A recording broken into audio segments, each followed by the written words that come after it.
الحمد للہ وحدہ والصلاة والسلام علی سید الرسل وخاتم الانبیاء اللہم صل علی محمد وعلی آل محمد کما صلیت علی ابراہیم وعلی آل ابراہیم انکا حمید مجید اللہم بارک علی محمد وعلی آل محمد کما بارکت علی ابراہیم وعلی آل ابراہیم انکا حمید مجید رب اشرح لی صدری ویسر لی امری واحلل عقدۃ من لسانی یفقہوا قولی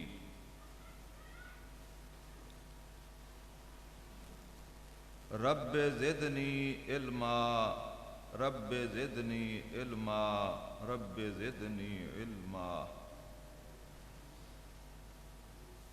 بسم اللہ الرحمن الرحیم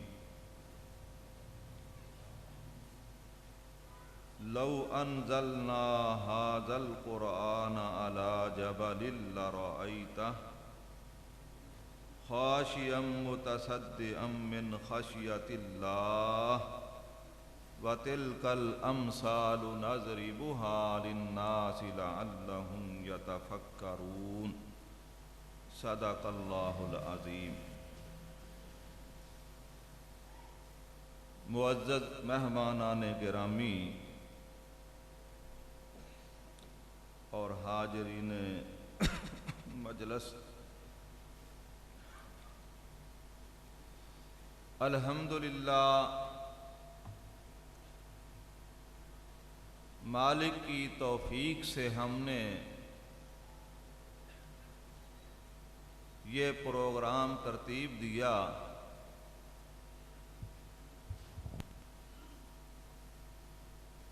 اور اللہ تعالیٰ نے ہم سب کو اس جگہ پر بیٹھنے کا بہترین موقع نصیب فرمایا۔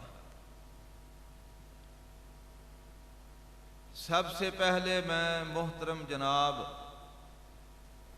عبداللہ مجاہد صاحب اور اسامہ صاحب، ان کے علاوہ عمران عباس صاحب، جو ہماری آج کی مجلس کے نہایت ہی معزز و محترم مہمان ہیں، میری دعا ہے کہ اللہ تعالی ان بھائیوں کی عمر میں، عمل میں، قرآن کی خدمت میں اللہ تعالیٰ برکت فرمائے۔ ہمارے لیے یہ بڑی سعادت کی بات ہے کہ اتنے عظیم ساتھی اپنا نہایت ہی قیمتی وقت نکال کے ہم جیسے ناتواں کمزور لوگوں کے ساتھ پاس آئے ہیں، اور میں سمجھتا ہوں کہ اللہ تعالیٰ کی یہ ہم پر بڑی کرم نوازی ہے۔ ہمارے والدین کی دعائیں ہیں کہ اللہ تعالیٰ نے ہمیں یہ سعادت نصیب فرمائی ہے کہ ہم اللہ کی توفیق سے قرآن کی خدمت کر رہے ہیں۔ دعا کریں اللہ تعالیٰ تمام بھائیوں کی میرے سمیت یہ تھوڑی سی خدمت کرنا قرآن کی اللہ برکت فرمائے۔ قاری عمران صاحب بہت پیاری بات کر رہے تھے، یقیناً اسی طرح ہے کہ دشمن نے ایسا وار کیا کہ مسلمانوں کے دلوں میں مسلمان بھائیوں کے لیے نفرتیں، کدورتیں پیدا کر دی۔ اللہ اکبر۔ وگرنہ مسلمان اس وقت دنیا میں کفار سے زیادہ ہیں۔ پست کیوں ہیں؟ پریشان کیوں ہیں؟ کمزور کیوں سمجھے جاتے ہیں؟ یہی وجہ ہے کہ دشمن نے ہمارے اندر دراڑیں پیدا کر دی جو کہ نہیں ہونی چاہیے۔ تو دوستو، اللہ تعالیٰ سے دعا ہے کہ شیطان کا یہ داؤ اللہ ہم سے دور کرے اور ہم سب کو مل بیٹھ کر قرآن کی خدمت کے لیے بیٹھنے کی توفیق عطا فرمائے۔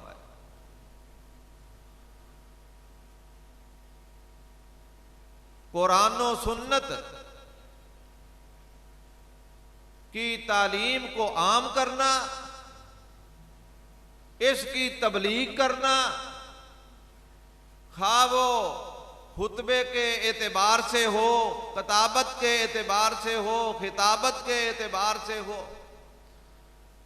قلم کے ساتھ ہو، کسی طرح بھی ہو، وہ لوگ دنیا میں انتہائی خوش قسمت ہیں جو قرآن و سنت کی ارشاد کا کسی طرح بھی کام کر رہے ہیں۔ پھر اللہ کا قرآن، کیا بات ہے قرآن کی۔ میرے محبوب پیغمبر صلی اللہ علیہ وسلم کبھی کبھی اپنے اصحاب کو فرمایا کرتے، آپ علماء سے سنتے رہتے ہیں کہ مجھے آپ قرآن پڑھ کے سنائیں۔ اللہ کے رسول صلی اللہ علیہ وسلم کے ساتھی فرماتے، محبوب پیغمبر آپ اللہ کے رسول ہیں، آپ کے سامنے ہم قرآن پڑھیں۔ اندازہ فرمائیں قرآن پڑھنے والے کی کتنی سعادت ہے۔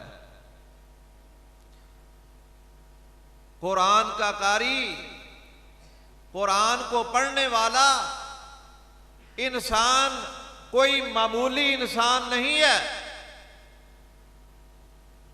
ہم دنیا دار لوگ سمجھتے ہیں یہ بیچارے مسجدوں کی صفوں کے پر بیٹھنے والے، مدارس کے اندر بیٹھ کر پڑھانے والے، یہ غریب لوگ ہیں، معاشرے میں ان کی کوئی قدر نہیں، ان کو پتہ ہی نہیں دنیا کیا ہے۔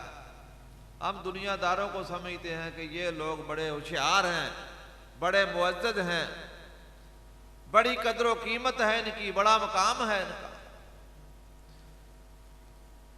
یہ دین سے دوری کی وجہ سے ہے۔ شیطان نے ہمارے دلوں میں دیندار لوگوں کی محبت کو ختم کر کے دنیا داروں کی محبت کو داخل کر دیا ہے۔ صورتحال یہ ہے کہ جس کو بات کرنے کا بھی پتہ نہ ہو، غلیظ دنیا کی اس زندگی میں لبڑا تبڑا ہو، وہ جا رہا ہے تو کئی لوگ کہیں گے حاجی صاحب آئیں ہمارے پاس، بیٹھیں، آپ پیدل جا رہے ہیں، ہم آپ کو چھوڑ آتے ہیں، ہم آپ کو لے کر جاتے ہیں۔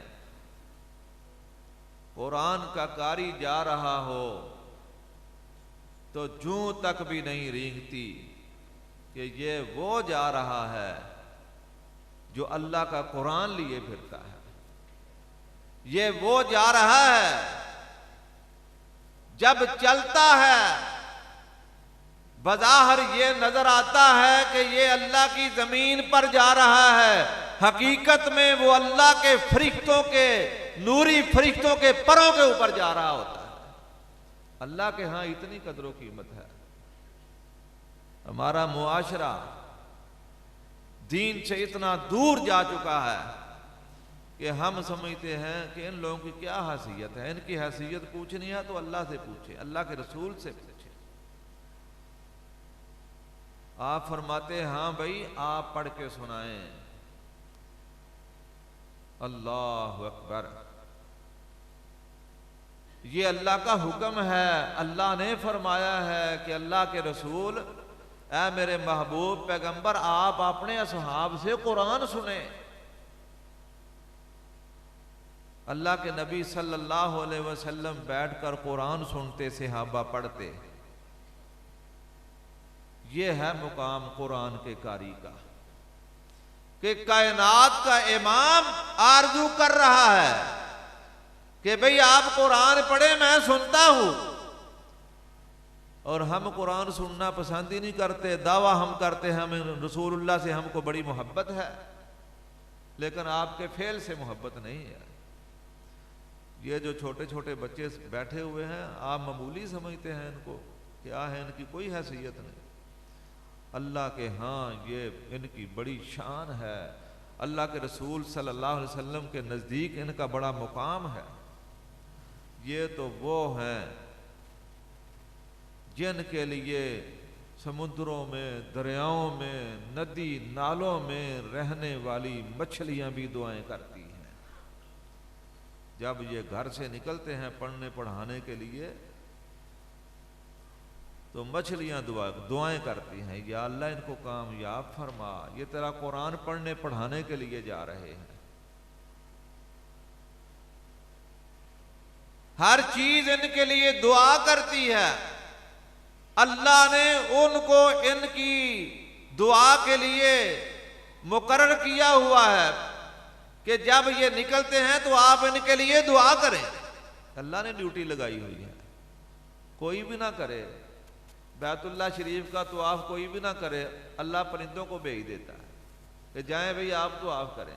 ان قرآن کے قاریوں کے لیے کوئی بھی نہ دعا کرے، اللہ نے فرشتوں کی ڈیوٹی لگائی ہوتی ہے، سمندروں کے اندر، دریاؤں، ندی نالوں کے اندر مچھلیوں کی ڈیوٹی لگا دی ہے کہ آپ ان کے لیے دعا کریں۔ زمین میں بسنے والا کوئی بندہ نہیں کرتا تو آپ کریں،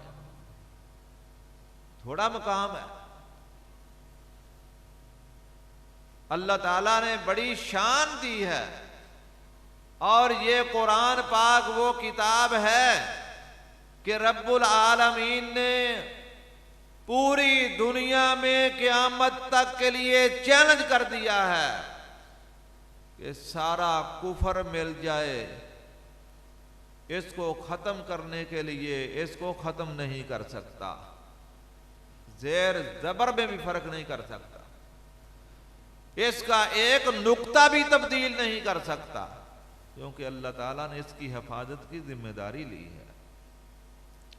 اللہ تعالیٰ نے فرمایا ہے اِنَّا نَحْنُ نَزَّلْنَا الذِّكْرَ وَإِنَّا لَهُ لَحَافِظُونَ، اس قرآن کو میں نے ہی نازل کیا ہے، ذکر سے مراد یہاں قرآن ہے، اور اس کی حفاظت دنیا کے کسی بادشاہ نے نہیں کرنی، اس کی حفاظت وہ کرے گا جو بادشاہوں کا بادشاہ ہے، جس کی بادشاہت شروع سے ہے، جس کی نہ کوئی ابتدا ہے نہ کوئی انتہا ہے، اور آخر تک رہے گی۔ اس کی حفاظت کی ذمہ داری رب العالمین نے خود اٹھائی ہے، اور یہ قرآن وہ کتاب ہے کہ اللہ تعالیٰ نے چیلنج کر دیا، جاؤ اس قرآن جیسی ایک صورت ہی بنا کے لے آؤ۔ سارا قرآن تو بڑی دور کی بات ہے، ایک صورت ہی بنا کے لے آؤ، سارے مل جاؤ۔ نہ کوئی بنا سکا ہے نہ قیامت تک بنا سکے گا۔ جس طرح قرآن کا مقام ہے، اللہ تعالیٰ نے قرآن کے قاری کو بھی بڑا مقام اور احترام دیا ہے۔ اللہ تعالیٰ سے دعا ہے اللہ تعالیٰ ہمارا یہ آج کا پروگرام اپنی بارگاہ میں قبول فرمائے، اور جتنے بچے یہاں آئے ہیں یا نہیں آئے جو قرآن پڑھتے پڑھاتے ہیں، اللہ سب کو کامیاب فرمائے۔ اللہ ہماری کاوشوں کو اپنی بارگاہ میں قبول فرمائے، ہمارے ماں باپ کے لیے، ہمارے بہن بھائیوں کے لیے، اور جمیع مسلمانوں کی نجات کا ذریعہ بنائے۔